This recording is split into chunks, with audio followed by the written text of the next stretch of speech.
About 15 years ago, a Lenten study group started by our former pastor Terry Walton did a Tuesday morning Bible study. And at the end of the approximately 6 weeks, the guys went to Terry and said, we really like this, can you continue to do it? So this group has lasted for 15 years, and getting up early, being at the church at 7 o'clock on Tuesday mornings, and it's varied between 35 and at one time maybe 50 men. Our group, a little connection group, has evolved out of that in that our table has become a group of guys that have become very close. We all sit together every Tuesday, and our group is growing. We probably have now 10. 10 when everybody's there. 10, maybe even 12 sometimes. Even during the summer when we're not having our Tuesday morning Bible study, a lot of us still get together at Long Street Cafe and have breakfast. There may not be much Bible study, but there's still the sharing of The fellowship is there. the fellowship and the sharing of our concerns, sorrows, troubles, joys. So we've kind of bonded together. What this has meant to me is that it started off as a Bible study, and it still is a Bible study where we learn God's Word and share it and share our understanding of how this is supposed to apply to us in our lives every day and living in the Christian way. If I could add in here, Frank started off by saying this group has been actively involved in some kind of group 15 years, I think you said. I'm the new one in the group. Relatively new to Gainesville. I'm not a southern boy, I'm from the north. I grew up in the church. I went through the mechanics, I'll use that term, of going to Bible study, going to Sunday school, church camp.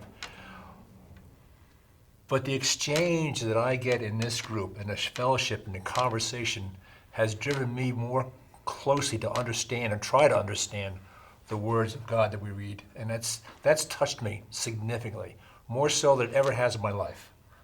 That's what I've gotten out of this group. I walk away and say, wow, I'm reading words and getting understandings of it. I think I get understandings more than I ever have before in my entire life. So it's been a tremendous benefit and self-satisfaction to me. Well, I've been going not totally the 15 years, but close to it. And the group has changed, but we've really, just in the last couple of years, the group we have together now, I didn't get invited to come. I've read through the Bible 5 or 6 times, and I really realized I really don't know it. So I came here, and I every Tuesday almost, it's like, God, I've read that. I didn't see that before. It's kind of like I'm learning a whole new experience from stuff. Also, the other is, our group, we transcend about 25 years of age. So we've got young guys who have young kids to old people, like some of us who are kind of finished everything, hopefully. But, we do a lot of personal stuff. We know who's, having issues. We know whose family's having issues. We try to support each other as much as we can.